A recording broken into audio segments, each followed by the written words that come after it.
जिस शख्स ने, जिस मेरे भाई ने आज अपने आप को आत्मदाह किया, यार जब सोच ही लेते हो कि मुझे अंतिम तक गुज़र जाना है, तो 2 चार को ले लेना चाहिए था। जादू महतो और शिवशंकर महतो, उनकी पत्नी को 12 दिनों के भीतर नियोजित किया जाए। दूसरा, जो उनका ज़मीन का जो विवाद चल रहा है 5 एकड़ 72 डिसमिल, चूँकि वह ज़मीन 1960-61 में अधिग्रहण किया गया है, उस समय सेल कस्टोडियन थी और सेल ने बीसीएल को हस्तांतरित किया है। तो उसकी सत्यापित हेतु जो संबंधित पदाधिकारी हैं उनके कार्यालय से दस्तावेज जांच किया जाएगा और जांच में नियोजन की स्थिति में नियोजन और मुआवजा की स्थिति में मुआवजा देना होगा।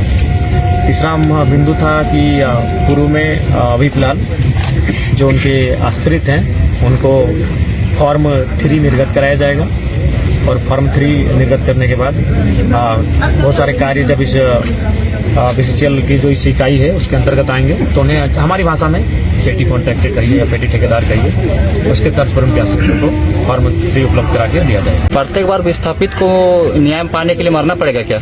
जी, ये तो आपका बहुत ही गंभीर सवाल है। भारत की लोकतांत्रिक व्यवस्था को चोट पहुंचाती है, भारत की न्यायिक व्यवस्था को कहीं न कहीं झकझोरती है और तमाम जो व्यवस्थाएं हैं हमारे देश की लोकतांत्रिक मूल्यों की, उन पर आप ये सवाल गहरी चोट करते हैं कि व्यक्ति को बार बार मरना पड़ेगा क्या न्याय के लिए। तो मुझे लगता है आज मुझे भगत सिंह की वो जेल डायरी याद आ रही है जो उन्होंने कहा था कि कोई इंसान इतना अमीर नहीं होना चाहिए कि दूसरे को खरीद सके और कोई इतना गरीब भी नहीं होना चाहिए कि उसे अपने आप को बेचना पड़े।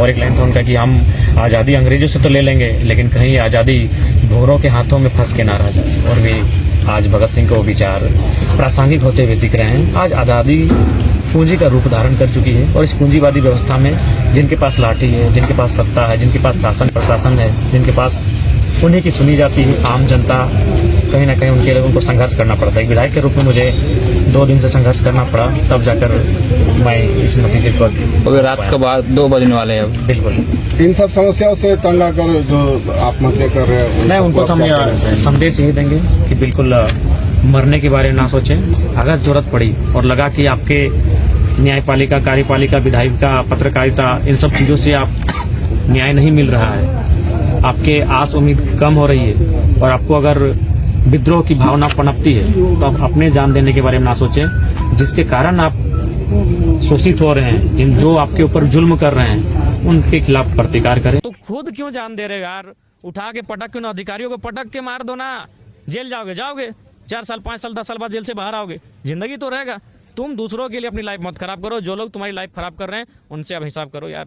आदमी जल रहा है, मरने का इंतजार कर रहा है, एक कदम उसका मौत है और वॉइस रिकॉर्डिंग करके मतलब सभी को बता रहा है कि मेरे साथ क्या दर्द है, जमीन छीना जा रहा है, लूटा जा रहा है। नहीं, बिल्कुल ये भगत सिंह की जो जेल डायरी है उसके 2 कोटेशन आज मेरे सामने हैं, मेरे आँखों के सामने हैं। पहला कोटेशन कि हम गोरों से तो आज़ादी ले लेंगे, लेकिन धनी भूरों से आज़ादी ले पाएँगे?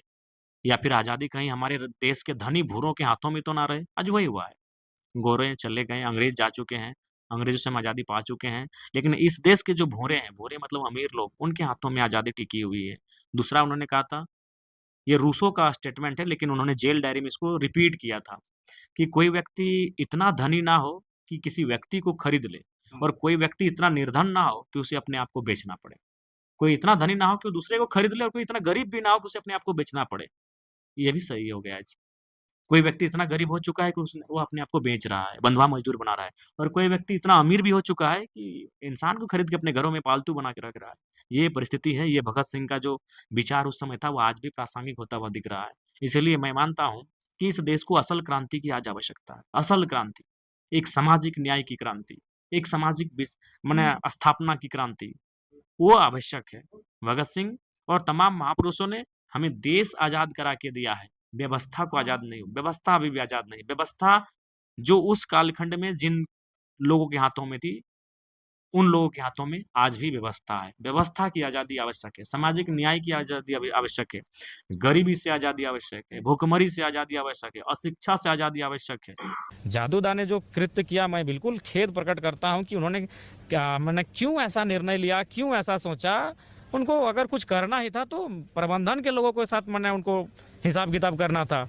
जेल जाते 6 साल 7 साल बाद जब बाहर आते तो कोयला जगत के बहुत बड़े रंगबाज तो कहलाते हैं। बिहार में चुनाव होने को है, विपिन सर भी मिल करके गए हैं, क्या आश्वासन दिए हैं? चुनाव लड़ने जाएंगे या प्रचार करने जाएंगे? सोचें बिहार हो आए, जब उड़ीसा हो आए, हैदराबाद हो आए, महाराष्ट्र हो आए, दिल्ली हो आए, सब बिहार भी हो आए, जोहार पार करके आते हैं। उन्हीं से आपका लड़ाई स्टार्टिंग हुआ था। नहीं देखिए, मैंने फिर कहा ये सारी बातें तो उठेंगे क्योंकि बिहार अब जाएँगे तब तो आपको नहीं, नहीं, ट्रोल किया हमने जाएगा। नहीं, कोई ट्रोल नहीं होगा, क्यों ट्रोल होगा? हमने आज भी हम उस मुद्दे पर कायम हैं। बंगाल हमारा बड़ा भाई, बिहार हमारा मंझला भाई, उड़ीसा हमारा संझला भाई और हम छोटे भाई हैं। जब वो अपनी सीमा को पार करेंगे, चाहे बिहार हो, बंगाल हो, हम कहेंगे कि हम असहमत हैं, हमारी आपसे नाराज़गी है, आप हमारी हैसियत को खाने आ रहे हैं। आपने अपने घर में खुशहाल रहिए, हमें किसी से आपत्ति नहीं। बंगाल में भी आपका डिमांड हो रहा है। चुनाव देखिए, है कुछ ये दिन के बाद वहाँ भी। देखते हैं, वहाँ भी भ्रमण करेंगे। हाँ, विस्थापन का जब बात आता है तो धनबाद में एक आदमी आत्मदाह कर लेता है और लोग वार्ता के लिए आपका इंतज़ार अभी भी कर रहे हैं।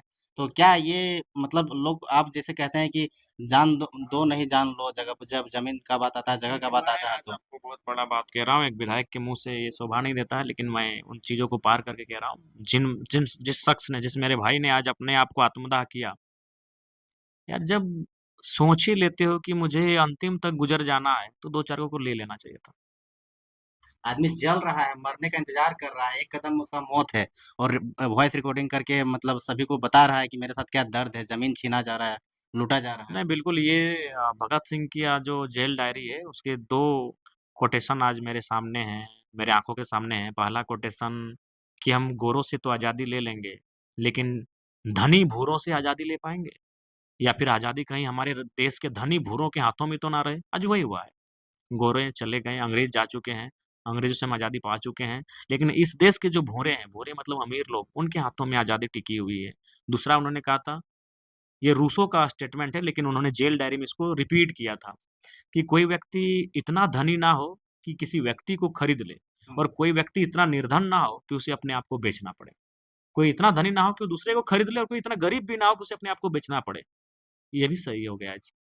कोई व्यक्ति इतना गरीब हो चुका है कि उसने वो अपने आप को बेच रहा है, बंधुआ मज़दूर बना रहा है और कोई व्यक्ति इतना अमीर भी हो चुका है कि इंसान को खरीद के अपने घरों में पालतू बना के रख रहा है। ये परिस्थिति है, ये भगत सिंह का जो विचार उस समय था, वो आज भी प्रासंगिक होता हुआ दिख रहा है। इसलिए मैं मानता हूँ कि इस देश को असल क्रांति की आज आवश्यकता है। असल क्रांति, एक सामाजिक न्याय की क्रांति, एक सामाजिक माने स्थापना की क्रांति, वो आवश्यक है। भगत सिंह और तमाम महापुरुषों ने हमें देश आज़ाद करा के दिया है, व्यवस्था को आज़ाद नहीं व्यवस्था अभी भी आज़ाद नहीं। व्यवस्था जो उस कालखंड में जिन लोगों के हाथों में थी, उन लोगों के हाथों में आज भी व्यवस्था है। व्यवस्था की आज़ादी आवश्यक है, सामाजिक न्याय की आज़ादी आवश्यक है, गरीबी से आज़ादी आवश्यक है, भुखमरी से आज़ादी आवश्यक है, अशिक्षा से आज़ादी आवश्यक है। बिहार में चुनाव होने को है, विपिन सर भी मिल कर के गए हैं। क्या आश्वासन दिए हैं? चुनाव लड़ने जाएँगे या प्रचार करने जाएँगे? सोचें बिहार हो आएँ, जब उड़ीसा हो आए, हैदराबाद हो आए, महाराष्ट्र हो आए, दिल्ली हो आए, सब बिहार भी हो आए, जोहार पार करके आते हैं। उन्हीं से आपका लड़ाई स्टार्टिंग हुआ था। नहीं देखिए, मैंने फिर कहा ये सारी बातें तो उठेंगे क्योंकि बिहार अब जाएँगे तब तो आपको नहीं, नहीं, ट्रोल किया हमने जाएगा। नहीं, कोई ट्रोल नहीं होगा, क्यों ट्रोल होगा? हमने आज भी हम उस मुद्दे पर कायम हैं। बंगाल हमारा बड़ा भाई, बिहार हमारा मंझला भाई, उड़ीसा हमारा संझला भाई और हम छोटे भाई हैं। जब वो अपनी सीमा को पार करेंगे, चाहे बिहार हो, बंगाल हो, हम कहेंगे कि हम असहमत हैं, हमारी आपसे नाराज़गी है, आप हमारी हैसियत को खाने आ रहे हैं। आपने अपने घर में खुशहाल रहिए, हमें किसी से आपत्ति नहीं। बंगाल में भी आपका डिमांड हो रहा है। चुनाव देखिए, है कुछ ये दिन के बाद वहाँ भी। देखते हैं, वहाँ भी भ्रमण करेंगे।